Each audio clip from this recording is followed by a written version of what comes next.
This video was recorded the day after this chapter leaked, so if any of the things I said in this video are changed or are proven false or any other thing like that, just remember I recorded it on the second day. But let's get into it. Geji Akutami may be one of the worst writers I have ever seen in my life. If you didn't know, chapter 236 of Jujutsu Kaisen came in, and this may be one of the worst chapters I have ever seen in my life. I'm not saying that he's a bad one, but this is a huge ass fumble. This chapter is a more of an ass pull than Nami being able to hit her husband Luffy. This chapter is so fucking ass. Milim TX can't even compare. Let's get into the chapter anyway, because Akutami, this is a fucking fumble of the century. You gotta redeem yourself, because you were putting out bangers, but with this is ass. Let's get into it. Chapter 236 of JJK is terrible. Now, everybody probably knows by now that the man, the myth, the absolute legend Gojo is dead.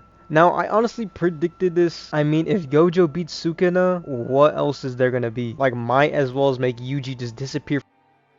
Yuji's just terrible. Itadori, just get out. Like, cause if Gojo beats the strongest, supposedly the strongest person in the series, like, then what's the point of continuing on? Because there's gonna be no other threat. Then Gojo can just deal with that threat easily. So, like, I honestly predicted that Gojo would lose his life in this battle. And that is not why I am mad about this chapter. You see, like, 99% of people when they saw this chapter, they like, oh my god, Gojo's da-da-da-da. That is not why I'm mad. I predicted and I honestly kind of hope Gojo would die. Because each story just needs to eat, man. Like, Gojo's been taking the limelight for too long. And that is not why I'm mad. But I am mad at the fact that the way they put this man out, the way his fucking just death seemed like it was nothing. You have all of this battle, him versus Sukuna, his entire backstory, all of the chapters all of the arcs dedicated to him. Him being basically the MC in 99 or 100% of people's eyes. Gojo's the favorite character for everybody. But then you do this, you off-screen him. Off-screening is meant for just like people we do not care about, like the Boa Hancocks of the world. I can guarantee you, if you off-screen Boa Hancock, nobody would care. She is the worst character in One Piece. But doing it to Gojo is just criminal. And not only does he off-screen him, which at least we could at least gone a fight or something, because in the chapter, from what we know right now,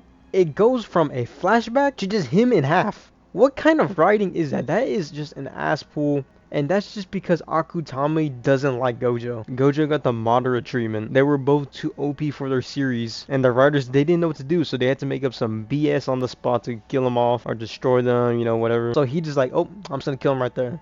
Because he was too OP for his own series. And that's on him. So he had to pull out this trash ass ending for Gojo's life. But let's get into the full chapter now. It starts off with a flashback. And again, he fumbles another time. During this flashback, he's with everybody else that, you know, all of his friends and stuff like that.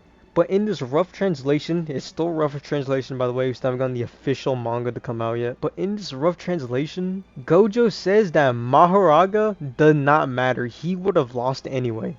And he even says that Sukuna was holding back and he knew he would lose. This just makes all of the previous chapters just useless. So you're telling me Sukuna, the king of curses, throwing fire extinguishers, being carried by his daddy Mahoraga, making him trying to tank blues, purples, fucking yellows, catching him whenever he's thrown by Gojo, getting that fucking two-piece, gets hit with Gojo's infinity, his domain expansion, looking like he wants to get out of it, look like he just wants to go home, has that boy shook. Even last chapter, chapter 235, it was stated that Gojo won the battle of the strongest. You know, he hits Sukuna and Mahoraga with purple. Sukuna just absolutely gets fucking destroyed, and Gojo's just at his peak. He's just peaking right now, looking like the best he's ever been. Then 2 seconds later, he dies? What kind of a switch up is that? And also, you mean to tell me Gojo, who has complete control over his infinity, his abilities, the 6 eyes, everything, didn't know that just like cutting space and time itself for like whatever BS Sukuna or the writer wrote up that he hit Gojo through his infinity with? You're telling me Gojo didn't know about that? You told me this whole time he's been alive, he's awake, he's been awakened, and he was currently at his peak. Like, he's probably the strongest he ever was in this fight, especially last chapter. I mean, he just tanked that purple while Mahoraga and Sukuna were dying. He just ate that. He was just man. But you're telling me Sukuna didn't know about that one weakness his infinity had? That just seems like BS writing again. He cut space and time itself. His infinity didn't matter at that point. You're telling me that Gojo didn't know about that, or he couldn't counteract it? Come on, man. And again, I'm not mad at him dying because I predicted that he would. But I'm just mad at the execution of it. I'm just mad at the way he did it. Because not only did he get off screen, basically all the previous chapters are useless because Sukuna was holding back apparently. Which is even more just no. You're gonna tell me Sukuna was holding back when he was about to get absolutely fucking dookied on? He was getting destroyed until Maharaga came in and was absolutely carrying this man? And you're telling me that he would have won even without Maharaga? But I guess that contradicts itself, right? Considering that he used Maharaga to figure out how to deal with Gojo. So you're telling me that he didn't even need him? That makes no sense to me. How was he using him this whole time trying to figure it out, but he didn't need him? That just seems like it contradicts itself a lot. I don't know, man. We'll see next chapter, I guess. Maybe Gojo will come back. Maybe he'll heal himself or something. Maybe. I don't know. And Geji's is probably Gojo's #1 hater for some reason.